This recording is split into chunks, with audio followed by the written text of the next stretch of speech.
أشهد أن لا إله إلا الله وأشهد أن محمدا عبده ورسوله صلى الله عليه وسلم لا نبي بعد.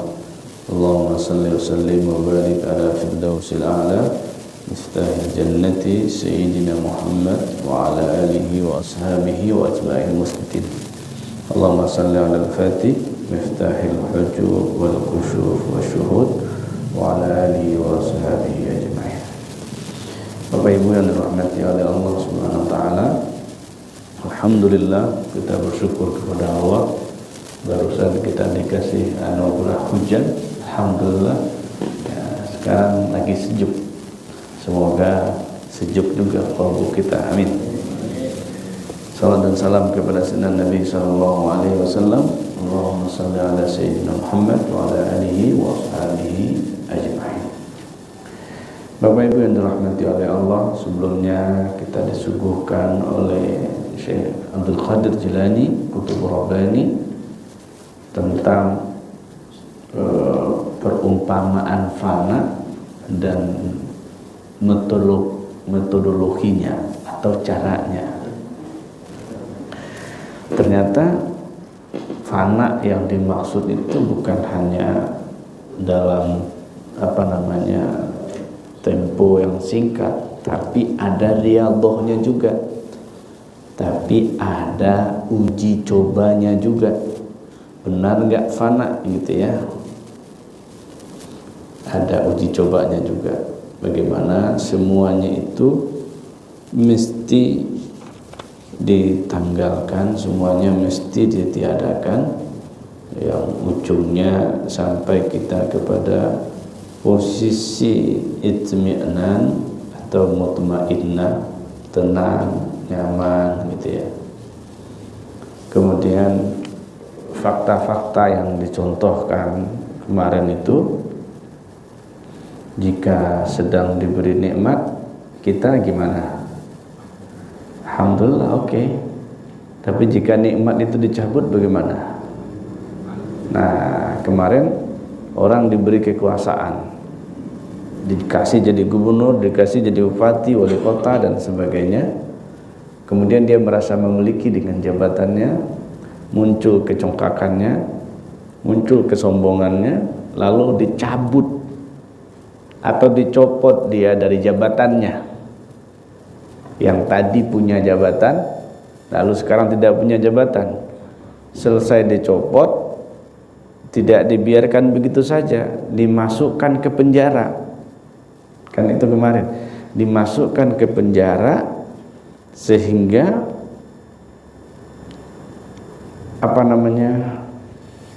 hina dia hina, gak bisa ngapa-ngapain, nafsunya terpecah, api hawa nafsunya padam, ya, nggak ada lagi, nggak ada harapan lagi, nggak ada harapan, karena dia sedang dihukum, dia dipenjara dalam penjara yang sangat sempit, dan di situ dia selalu dapat mudarat, di situ dia selalu dihinakan, di situ dia selalu merasa miskin dan sebagainya.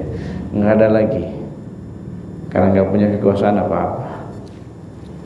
Sampai memang tidak ada lagi, dia tidak sombong lagi, tidak ada lagi irodahnya, tidak ada lagi keinginannya, tidak ada lagi hawa yang bergejolak, itu tidak ada lagi.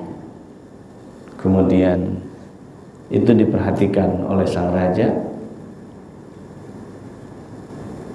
dan raja dengan pandangan ra'fah dan rahmahnya memerintahkan untuk mengeluarkan orang tadi. Ini kan perumpamaan saja ya. Kemudian setelah keluar, lalu dikasih lagi jabatan, suruh lagi jadi bupati, suruh lagi jadi gubernur, suruh jadi wali kota lagi. Yang ujungnya apa? Dia telah menundukkan egonya, dia telah memecahkan nafsiyahnya, dia telah memadamkan api hawa nafsunya, sehingga tidak lagi ada itu.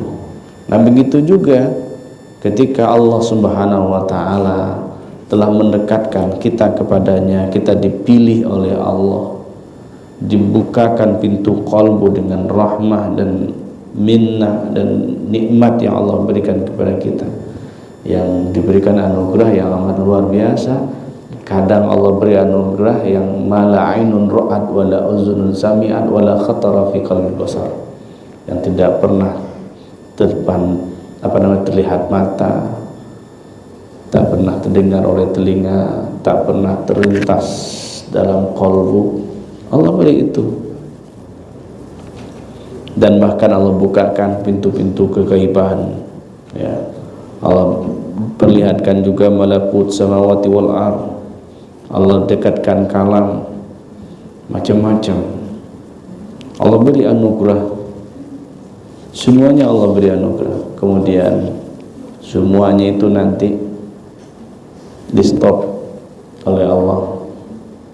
Apakah kita atau seseorang itu berbangga diri, ujub, atau berpegang kepada manzilah-manzilah atau tidak, itu semua di stop oleh Allah. Kemudian diberi bala, diberi cobaan. Cobaannya apa namanya? Kalau kita istilahnya ada dawamul zikir, ini dawamul bala. Diminta nggak bisa. Yang biasanya lisannya, istilah orang Melayu itu lisannya masin, asin. Apa yang dikata jadi. Sekarang enggak, itu semuanya di stop. Keinginannya juga di stop, sehingga semuanya apa namanya, dia apapun yang dilakukannya tidak bisa apa lagi. Yang penting ada keridhaan di situ, ada kebaikan, ada nikmat di dalam bala, Allah tidak berikan. Dia berharap dia dapat ridha, tapi Allah tidak berikan itu. Dia berharap dia menikmatin bala, tapi Allah juga tidak berikan itu. Dia berharap bala itu baik-baik saja untuk dia, tapi Allah juga tidak berikan. Begitu cara Allah untuk menghancurkan itu semua. Maka ketika itu diri itu sudah mulai apa namanya, menyelami dalam protek kehancuran, hawanya telah hilang, keinginannya, cita-citanya telah kabur. Dia tidak punya keinginan-keinginan lain lagi. Kalau orang kan kadang ibadah pengen dapat surga level bawah, ya. Lalu ada orang ibadah dapat manzilah, kedudukan. Lalu apa lagi? Ada orang dapat pengen ibadah itu pengen dapat makom, ada kan begitu. Nah itu semua dihapuskan, itu semua dihapuskan. Yang ujungnya apa? Sampailah seorang hamba itu kepada fana, sampai kepada fana, sampai kepada fana. Fana dia dari perilaku manusia, fana dia dari sifat basyariah, yang kekal hanyalah ruhiyahnya. Nah inilah cara bagaimana ruhiyah itu bisa aktif secara totality. Jadi memang ada prakteknya, ada aplikasinya. Jadi kalau bapak ibu mengatakan saya sabar, ntar dulu diuji dulu, benar tidak sabar? Saya ridho, diuji dulu, benar tidak ridho? Nah, jadi tidak hanya soal kalam, tapi juga terimplementasi dalam apa? Dalam prakteknya, dalam kesehariannya. Harus. Jadi tidak bisa kalam-kalam kata, oh saya ini sudah ikhlas, saya ini sudah ridho, saya ini sudah, sebut aja semuanya. Tapi lihat dulu prakteknya gimana. Jadi begitu. Jadi ternyata tidak seperti yang kita pahami selama ini, fana seketika saja, tidak. Oh, ternyata fana itu tidak seketika saja. Fana yang permanen itu ada riadohnya begini. Ada ujian-ujiannya, ada cobaan-cobaannya juga. Ya tentu harapan kita Allah anugerahkan itu kepada kita, sehingga ketika dia telah teruji, maka diberikan kembali kepada dia posisi anugerah yang pernah Allah berikan, yang tadi disebut mala ainun ra'at wala uzunun sami'at wala khatara fi qalbil basar. Itu diberikan sampai bertemu dengan Allah, tak dicabut lagi. Jadi kalau pemula kasih di stop. Setelah itu gimana reaksinya? Kalau masih oke, nanti dikasih lagi, dikasih anugerah lagi. Jadi itu hal yang biasa. Sama di level thariqah misalnya, seseorang berzikir lalu dia dapat anugerah atau natijah di dalam zikirnya, lalu besok pengen dapat itu lagi, tidak dikasih Allah. Pertanyaannya, dia mau masih zikir atau tidak? Lanjut aja zikir, ini latihannya. Sekarang Allah kasih, dia suka-suka Allah. Kalau Allah kasih anugerah, ya Allah kasih. Kalau enggak, ya enggak. Itu kajian kita sebelumnya, dan kita berharap tentu bisa sampai juga kepada fana yang disebut dengan hamba yang fana kepada Allah Subhanahu wa taala, yang ada hanya Allah, yang lainnya tiada. Pada kesempatan ini kita masuk kepada maqalah 42 fi bayani halatayn nafs, tentang menjelaskan dua kondisi diri jiwa, dua kondisi jiwa.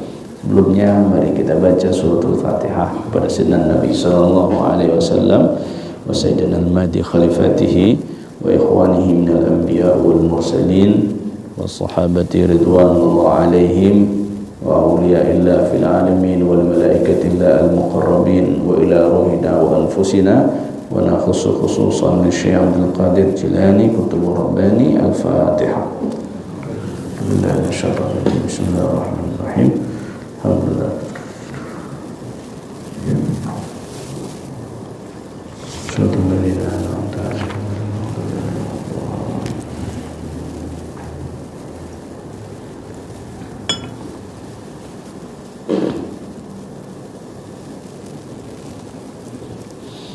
Bismillahirrahmanirrahim. Qala radhiyallahu anhu, an-nafsu laha halatani la thalitha lahuma.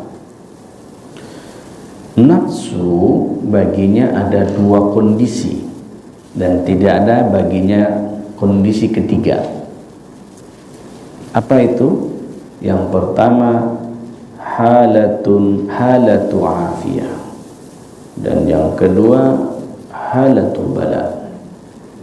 Yang pertama kondisinya sehat, baik, bagus atau bahagia. Jadi kondisi jiwa itu bahagia.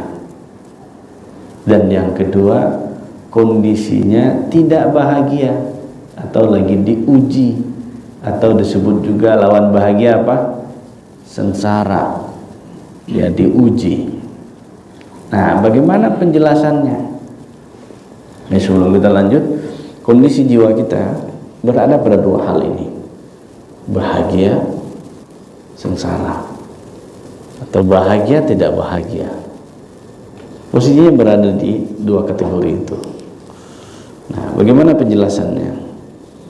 Fa idza kanat fi bala'in fal jaza'u wasyaqwa was-sakhatu wal-i'tiradu wat-tuhmatu lil haqqi jalla wa ala la sabrun wala ridha wala muwafaqatun bal su'ul adabi wasyirku bil haqqi wal asbabi wal kufri.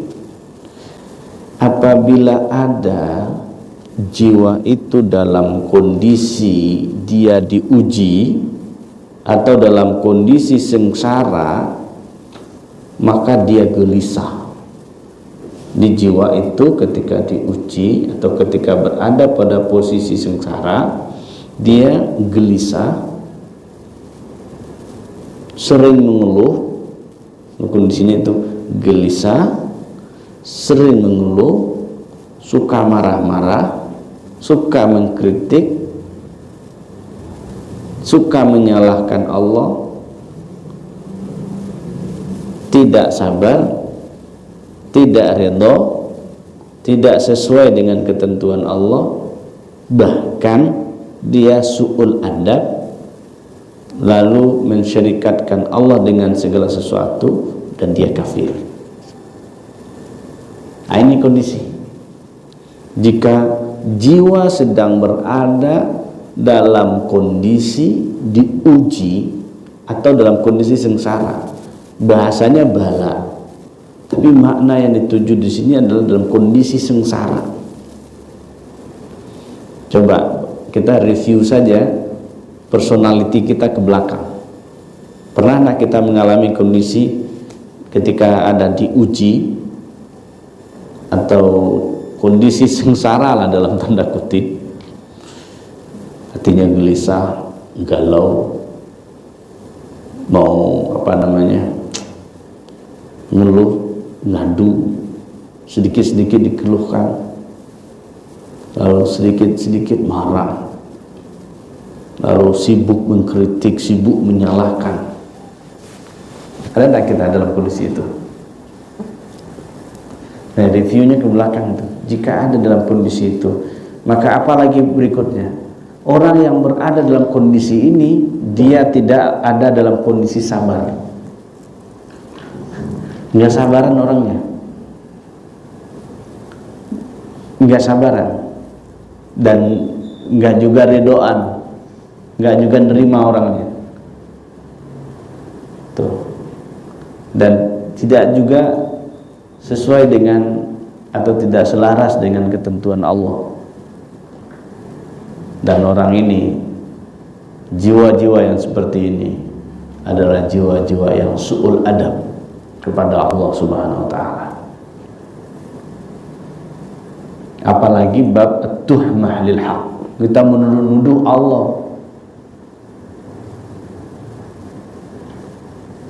Itu kalau sudah berada pada posisi itu, itulah jiwa yang sengsara. Itulah kondisi jiwa yang sengsara. Ujungnya dia mensyirikatkan Allah, dan ujungnya dia juga kafir kepada Allah Subhanahu wa ta'ala. Ini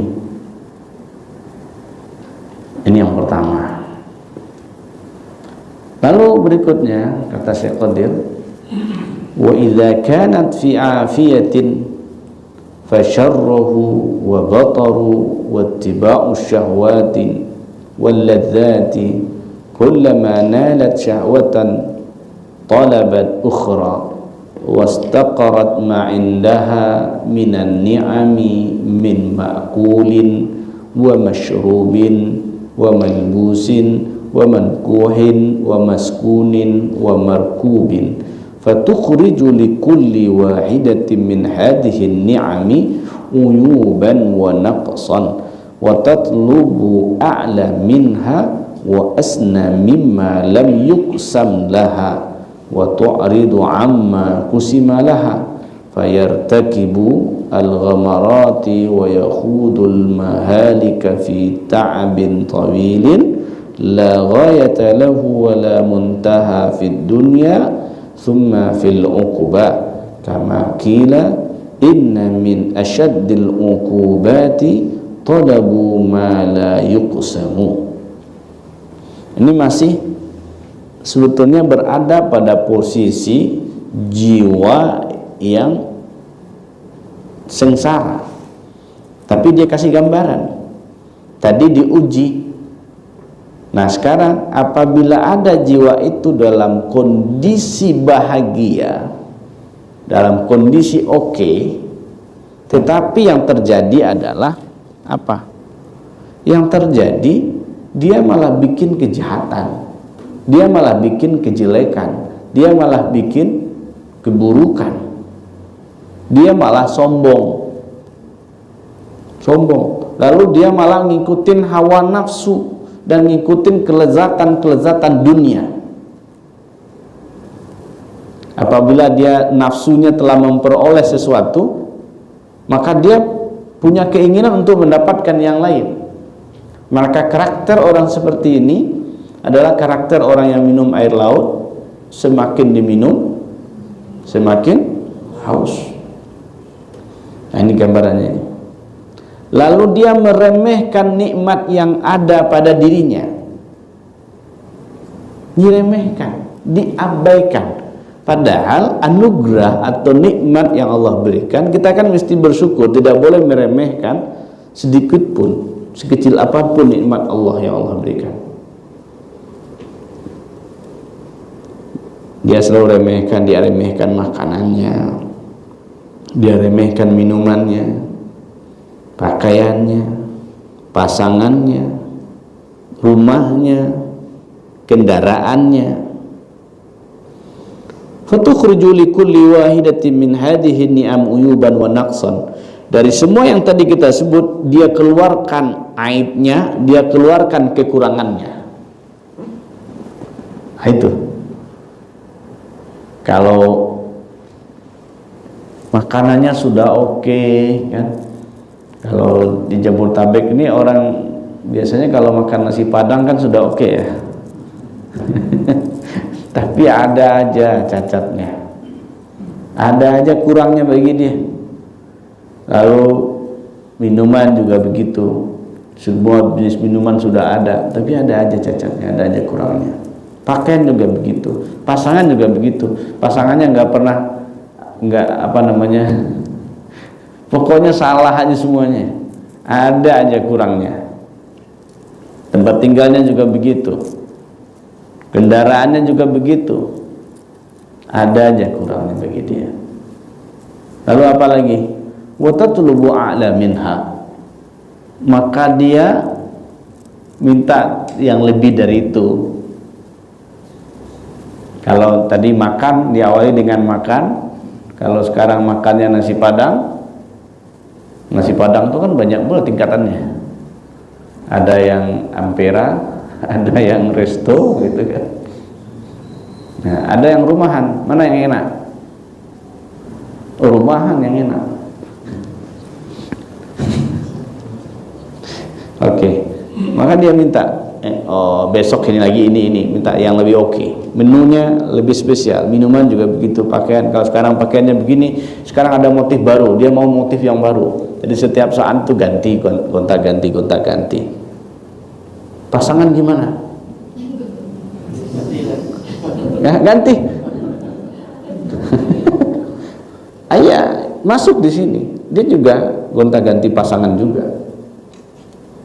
Gonta-ganti juga. Dia pengen yang lebih. Pengen lebih kan itu tadi ya, pengen lebih. Kalau sekarang satu mungkin besok 2, 3. Lalu rumah juga begitu, tempat tinggal 1, 2, 3. Lalu apa lagi? Kendaraan juga begitu, macam-macam. Itu yang kita sebut tadi, wa tatlubu a'la minha wa asna mimma lam yuqsam laha. Yang menariknya ini, dia tuntut lebih daripada itu, padahal yang lebih, tuntutan lebih itu bukanlah bagian dia. Bagian dia apa yang ada sama dia sekarang hari ini, itu bagiannya dia. Sementara yang dia butuhkan apa? Yang bukan bagian dia, karena dia lihat orang. Lihat orang kan. Lalu apa lagi? Wa tu'ridu amma kusima laha, dan dia berpaling dari apa yang telah dibagikan kepada dia. Yang tadi sudah ada, makanan sudah ada, minuman sudah ada, pakaian sudah ada, pasangan sudah ada, tempat tinggal sudah ada, kendaraan sudah ada, tapi dia berpaling dari itu. Maksudnya apa? Enggak bersyukur dia. Lalu apa yang terjadi berikutnya? Fayartakibul ghamarati wa yakhudul mahalika fi ta'bin tawilin la ghayata lahu wa la muntaha fid dunya thumma fil uqba. Lalu yang terjadi apa? Dia membuat dirinya sulit sendiri, membuat dirinya susah sendiri.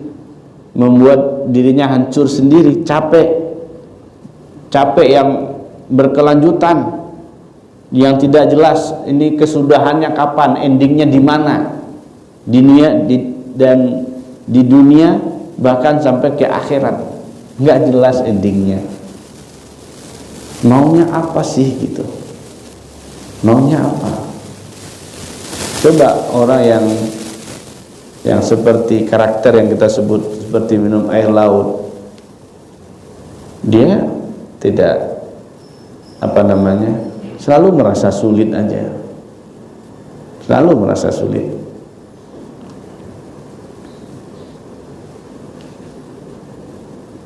Bahkan dikatakan sesungguhnya di antara hukuman yang paling menyiksa itu adalah menuntut sesuatu itu bukan bahagianmu atau bukan bahagiannya.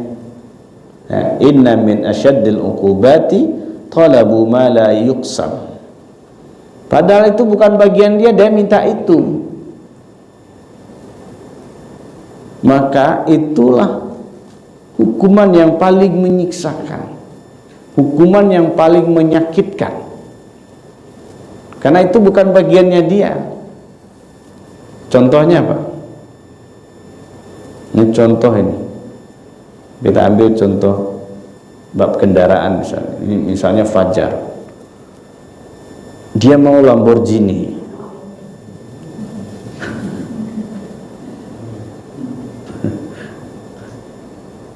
Nah, kira-kira gimana? Gimana Fajar? Dia maunya Lamborghini, enggak mau dia Panza. Lamborghini katanya. Tapi itu bukan bagiannya dia. Itu setiap lihat Lamborghini itu begini terus gitu. Itu gambarannya. Kalau tafsir Minangkabaunya, uku badan setinggi bayang-bayang. Ya, ukur diri setinggi bayang-bayang. Ini kalau itu kan sulit itu. Nah, begitulah gambaran yang tadi. Ini gambarannya masih orang sengsara itu. Walaupun dia oke, kelihatannya oke, tapi perilakunya tidak oke. Dia selalu bikin masalah, dia sombong, ngikutin hawa nafsunya, pengen setelah dapat ini pengen dapat itu. Nah, kemudian berikutnya, wa idza kanat fi bala'in la tatamanna siwa inkishafiha wa tansa kulla na'imin wa syahwatin wa ladzatin wa la tatlubu syai'an minha fa iza ufiyat minha raja'at ila ra'unatiha wa syarahiha wa batariha wa i'radiha an ta'ati rabbiha wanhimakiha fi ma'asihi wa tansa ma kanat fihi min anwa'il bala'i wad durri wa ma halla biha minal wail lamma tarahat wa rakibat minal azaimi fadma'an laha wa kafa anil ma'asi fil mustaqbali isla tasluhu laha al-afiyatu wan ni'matu bal hifdhuha fil bala'i wal bu'us falau ahsanatil adabi indan kishafil baliyati wala zamati ta'ata wa syukra war ridha bil maqsumi lakana khairan laha dunyan wa ukhra. Berikutnya, apabila ada jiwa itu merasakan kesengsaraan,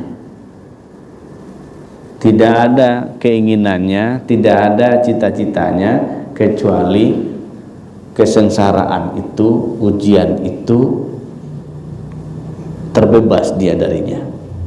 Lalu dia lupa atas segala kenikmatan, atas segala keinginan, kelezatan, dan dia tidak menuntut selain itu.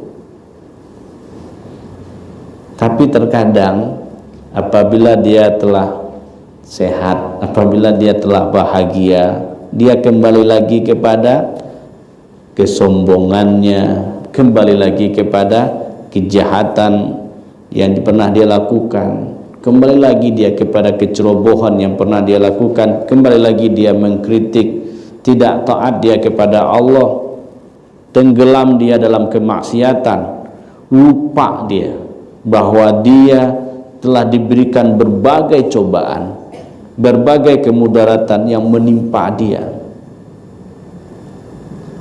bahkan kebinasaan yang menimpanya, sehingga semua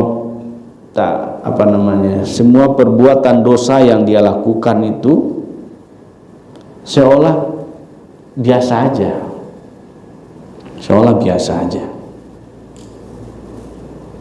dan bahkan tidak cukup bagi dia maksiat-maksiat yang sudah dia kerjakan.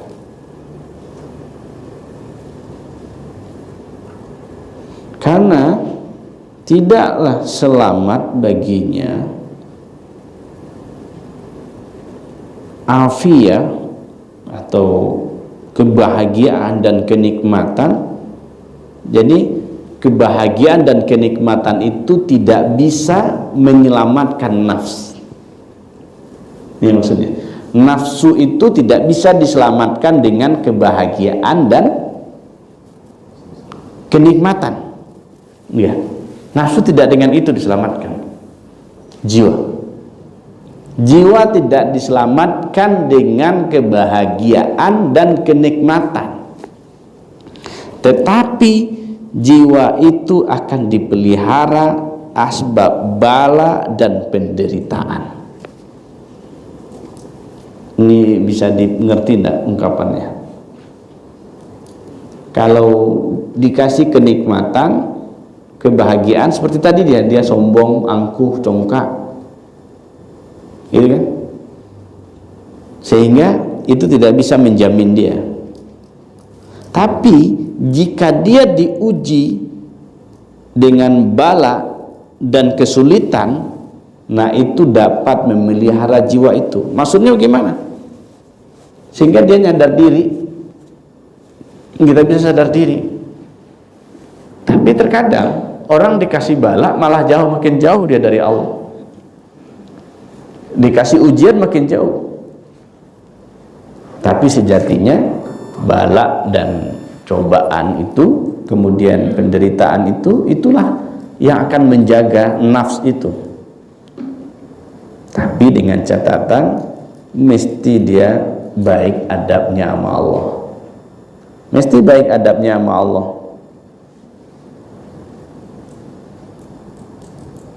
Kalau adabnya tidak baik sama Allah, sama aja. Tapi dia mesti baik adab setelah berakhirnya cobaan. Dan dia ketika cobaan telah berakhir, dia tetap jaga adabnya sama Allah. Lalu apalagi? Dia tetap selalu taat kepada Allah. Nah, ini kan fakta yang terjadi di lapangan itu. Jika diberi nikmat banyak, diberi kebahagiaan, orang kecenderungannya lupa untuk beribadah. Lupa. Karena asbab-asbab yang tadi sudah disebut.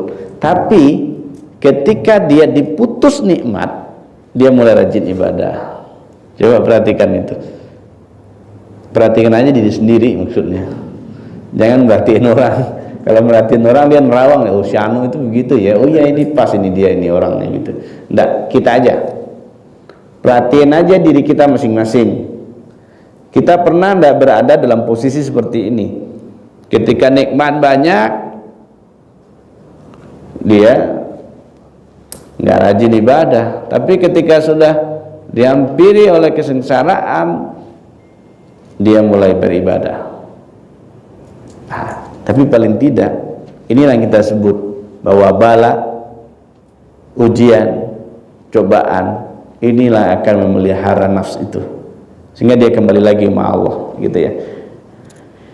Kemudian ketika telah selesai, ujian sudah selesai, penderitaan sudah terlewati, Lalu berikutnya apa? Bala sudah berakhir. Lalu dia selalu melazimkan taat kepada Allah, selalu bersyukur, selalu redha dengan pemberian Allah. Lakana khairan laha dunyan wa akhirah. Itu lebih baik bagi nafs itu di dunia dan di akhirat. Kuncinya di mana? Kuncinya selalu taat, selalu bersyukur, selalu redha terhadap pemberian. Itu lebih oke. Terus apa lagi? Wa kanat tajidu ziyadatan fin ni'am wal afiyati war ridha min Allah azza wa jalla wat thayyibati wat taufiq. Dan kemudian dia akan mendapatkan tambahan nikmat, akan mendapatkan tambahan kebahagiaan, akan mendapatkan tambahan keridhaan, mendapatkan kebaikan, mendapatkan taufik. Faman arada salamata fid dunya wal ukhra fa alaihi bis sabri war ridha wa tarki syaqwa ila al khalqi wa inzali hawaijihi bi rabbih azza wa jalla wa luzumi ta'atihi wa intidhari al faraj minhu wal qita'i ilaihi azza wa jalla huwa khairun min ghairihi wa min jami'i khalqihi hirmanuhu ata'un uqubatahu na'ma'un bala'uhu dawa'un wa'duhu naqadun qawluhu fi'lun masyiatuhu halatun innama qawluhu amruhu idza arada syai'a ay yaqula lahu kun fayakun. Siapa yang menginginkan keselamatan di dunia dan di akhirat, maka yang harus dilakukan apa? Fa'alaihi bis sabri, maka dia wajib bersabar. Apa wajib? Sabar. Ini kalau ditanya, mau enggak bahagia dunia akhirat? Jawaban pertamanya wajib sabar. Benar nggak? Kita di sini siapa yang orangnya penyabar? Coba tunjuk tangan. Jadi sabar bukan hanya sekedar batas kalam ya. Kemarin kan sudah diuji, sabar itu juga kudu ada ujiannya. Benar nggak sabar? Tapi kan di kalam saja terkadang orang sudah nggak sabaran. Katanya apa? Sudah habis kesabaran saya. Semenjak kapan bicara bab sabar itu habis kesabaran? Tidak. Kalau habis kesabaran berarti dia nggak sama Allah lagi. Kan sabar itu dikatakan apa? Innallaha ma'as sabirin. Sesungguhnya Allah bersama orang-orang yang bersabar.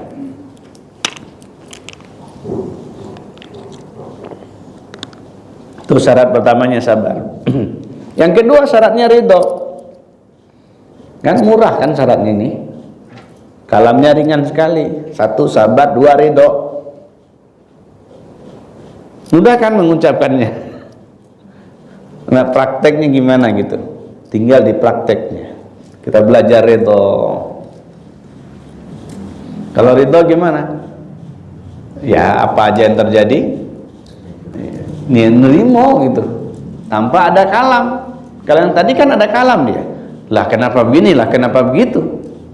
Kalau dalam bahasa orang-orangnya hujan ada hujan dia protes, nggak ada hujan dia protes. Hujan panas protes. Ada aja. Aduh, hari panas betul hari ini. Dari pagi hujan aja.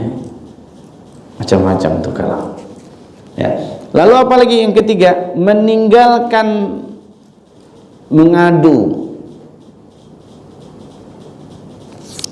Atau dalam bahasa kitanya meninggalkan ngeluh. Tidak ngeluh dia.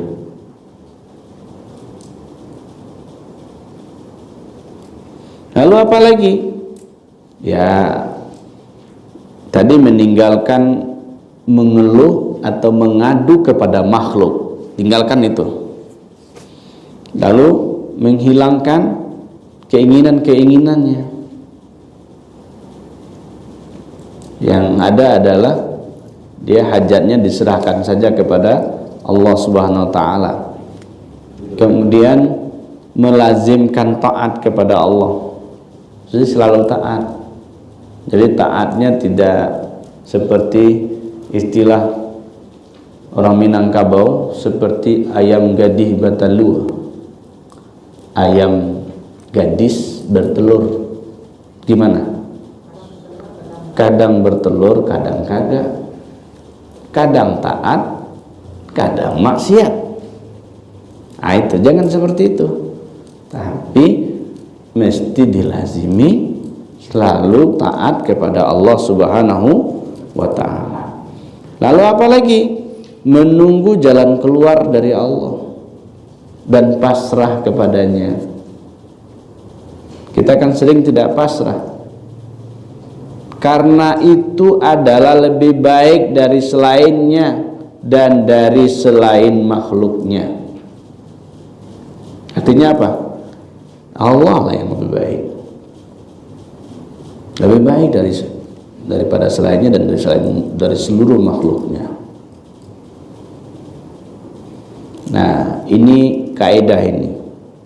Yang dilarang oleh Allah itu adalah pemberian. Hukuman yang diberikan oleh Allah itu adalah nikmat. Bala yang diberikan oleh Allah itu adalah obat. Janji yang diberikan ditunaikan, perkataan yang dikalamkan dilakukan. Ini ya kaidahnya begitu. Ya, kalau kehidupan, kebutuhan hidup itu ya disesuaikan saja dengan kondisinya. Nah, ini yang dikatakan oleh Allah, innama amruhu idza arada syai'a ayyaqula lahu kun fayakun.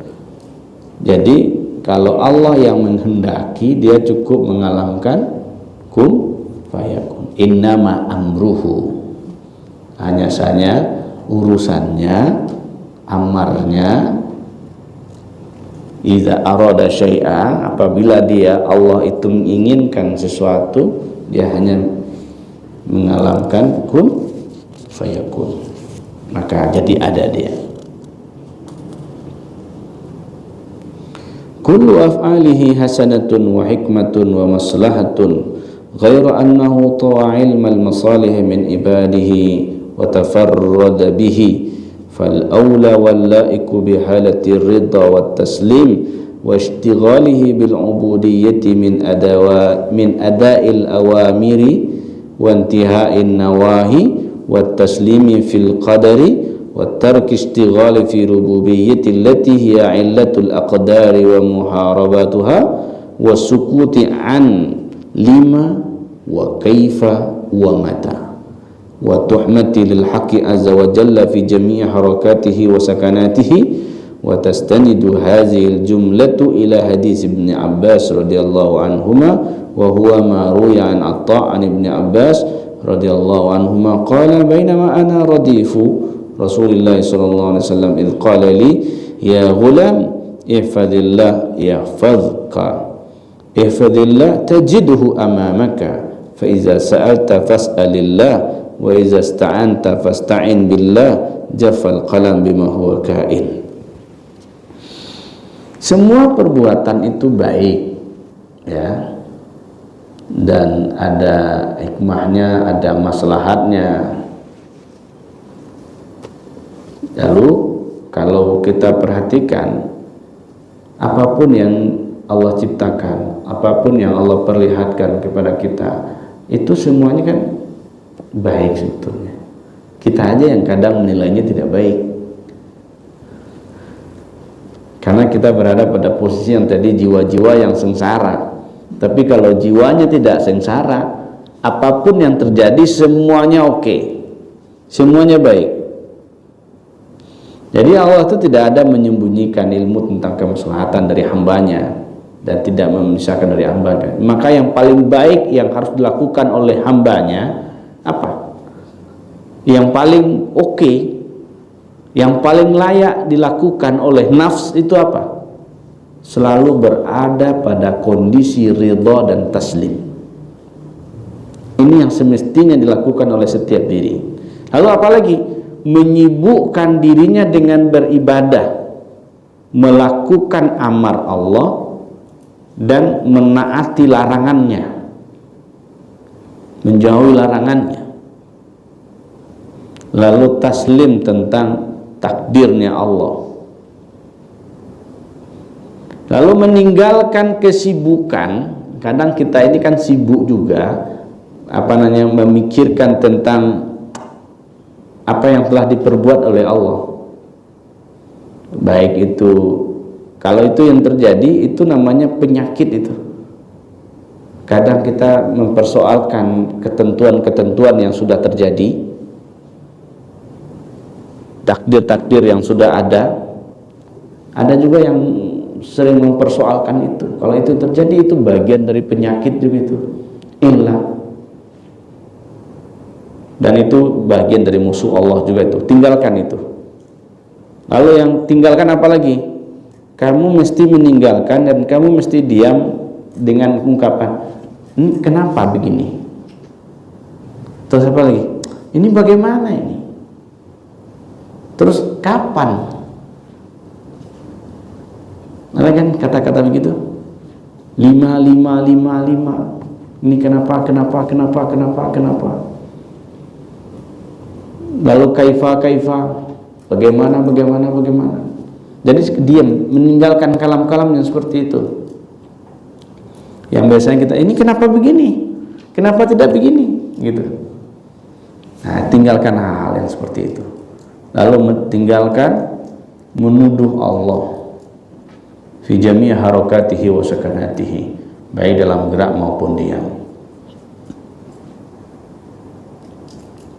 Lalu ini semua berdasarkan hadis dari Ibnu Abbas, semoga Allah meridhoinya, riwayat dari Atha dari Ibnu Abbas.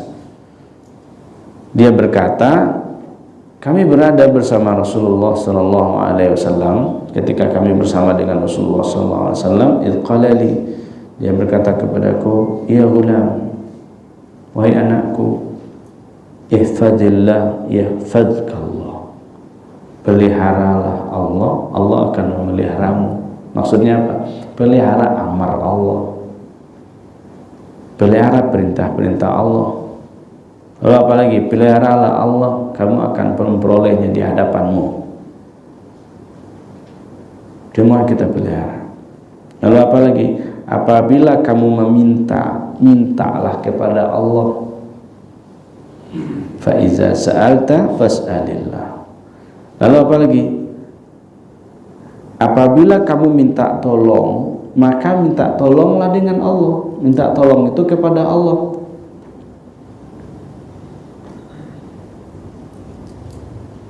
Sehingga ucapan berikutnya apa? Telah kering qalam, tinta, dengan semua yang ada.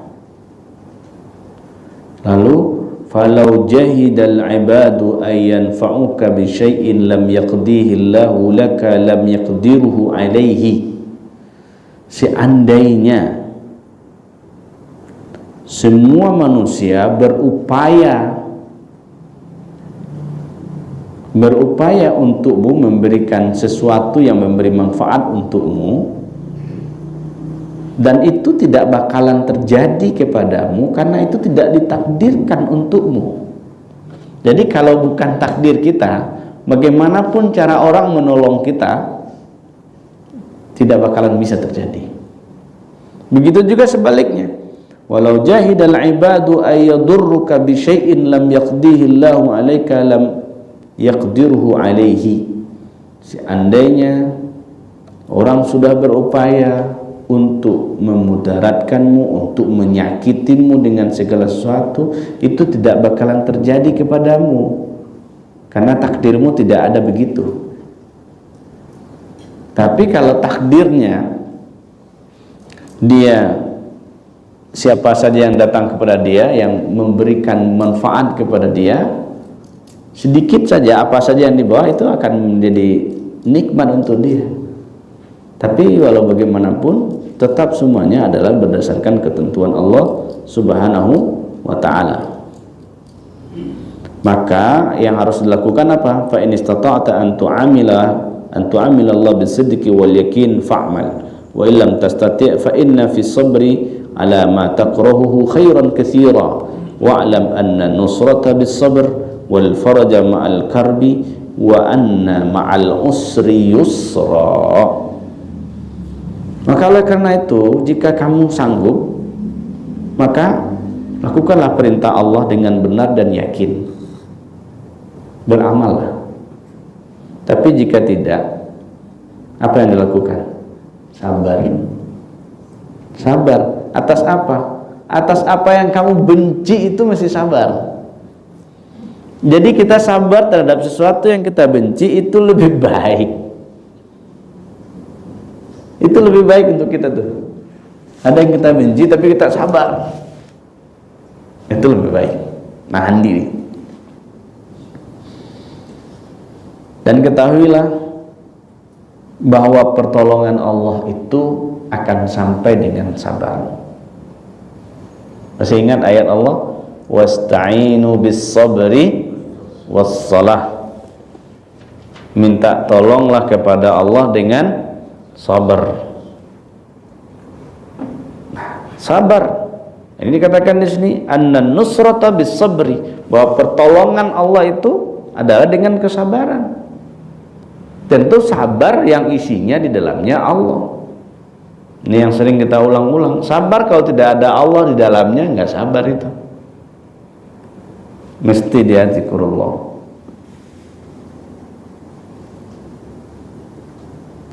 Lalu jalan keluar itu akan didapat ketika ada kesulitan, itu ada jalan keluarnya.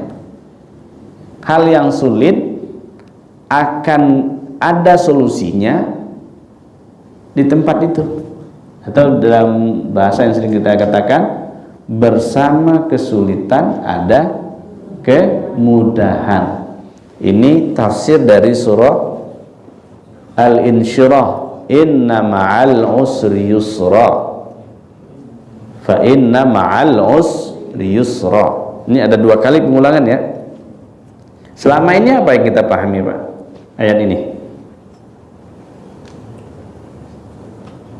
Bersamaan dengan kesulitan ada kemudahan. Itu apa pemahaman kita selama ini? Gimana? Setiap kesulitan ada kemudahan, setiap masalah ada solusi. Ini bahasanya ma'a. Ma'a ini arti kitanya apa? Bersamaan. Kalau bersamaan jauh atau dekat? Dekat. Maka dari sini mesti kita pahami, jika kita punya soal, ada masalah, solusinya ada di sekitar kita. Jangan cari keluar, solusinya ada di sekitar kita. Apa praktek contohnya misalnya? Nih, pernah punya case enggak di jalan? Ban bocor. Tak jauh dari situ ada tambal ban. Anda punya case begitu? Itu sederhana itu. Mobil rusak, depannya ada bengkel. Itu sampai sederhana. Artinya apa? Berdampingan. Ada solusinya, nggak jauh-jauh dari situ solusinya. Dan ayat Allah kok, inna ma'al usri yusra, 2 kali diulang. Fa inna ma'al usri yusra. Nah, makanya tadi dikatakan bala itulah yang akan memelihara nafs. Ujian dan cobaan itulah yang akan memelihara jiwa. Maka ketika kita diuji atau ketika kesengsaraan menghampiri kita, disitulah kita belajar. Di situ kita belajar. Ini bagian akhir. Fayanbaghi likulli mu'min an yaj'ala hadzal hadis mir'atan liqalbihi wa syi'arahu wa ditharuhu wa hadithahu fay'amal bihi fi jami' harakatihi wa sakanatihi hatta yaslama fid dunya wal akhirah wa yajid al-'izzata fihima bi rahmatillahi azza wa jalla. Maka sepantasnya bagi setiap orang mukmin menjadikan hadis tadi itu sebagai cerminan untuk kalbunya. Pakaian menjadi pakaian dalam dan pakaian luarannya. Itu menjadi mainan dia, menjadi perkataan dia. Maka oleh karena itu beramallah fi jami' harakatihi wa sakanatihi. Jadi setiap gerak, setiap diam kita dituntut untuk beramal sampai kita selamat di dunia dan di akhirat. Inilah ayat wala tamutunna illa wa antum muslimun. Jangan kamu mati sebelum kamu berserah diri, sebelum selamat. Nah, dari sinilah kita belajar bagaimana kita bisa menjadi taslim. Ternyata taslim itu juga ada riyadhahnya juga itu. Sebagaimana tasdik ada riyadhahnya, sebagaimana sabar juga ada riyadhahnya, sebagaimana fana juga ada aplikatifnya yang tadi kita sebutkan. Maka semuanya kita nikmatin saja. Nah, kembali kita dengan kata awal bahwa kondisi jiwa itu dua saja, bahagia, sengsara. Tapi kebahagiaan itu tidak menjamin jiwa itu sendiri. Bahkan ujian dan cobaanlah yang dapat mengendalikan nafsiyah itu. Ini kalau kita ulur-ulur begitu saja. Maka kita bersyukur dengan kalam-kalam yang disampaikan oleh Syekh Abdul Qadir Jilani, Qutbur Rabbani. Ini semuanya adalah untuk mendidik kita, untuk mendidik jiwa kita. Bagaimana kita bisa jiwa-jiwa ini selalu terdidik dan bisa menerima. Kuncinya tetap kembali kepada sabar, ridho. Ini kata kunci awalnya itu, sabar, ridho. Nah, kalau sudah sabar, ridho, yang lainnya sudah selesai itu. Sudah selesai yang lainnya. Nah, inilah yang akan kita jalani setiap hari. Setiap hari itu diri mesti dilatih dengan ridho. Setiap hari diri mesti dilatih dengan sabar. Yang sabar Pak ya, dalam hatinya Pak, coba kamu yang ngalamin. Gitu kan, ngalamin sabar kan enak sekali. Yang sabar, ya, tapi inilah latihannya. Semoga kita semua menjadi hamba-hamba Allah yang selalu sabar, yang selalu ridho, yang selalu meninggalkan mengeluh kepada makhluk, mengadu kepada makhluk. Yang harapan kita adalah selalu Allah izinkan untuk taat kepadanya, selalu Allah berikan kebaikan kepada kita. Amin ya rabbal alamin. Wassalamualaikum warahmatullahi wabarakatuh.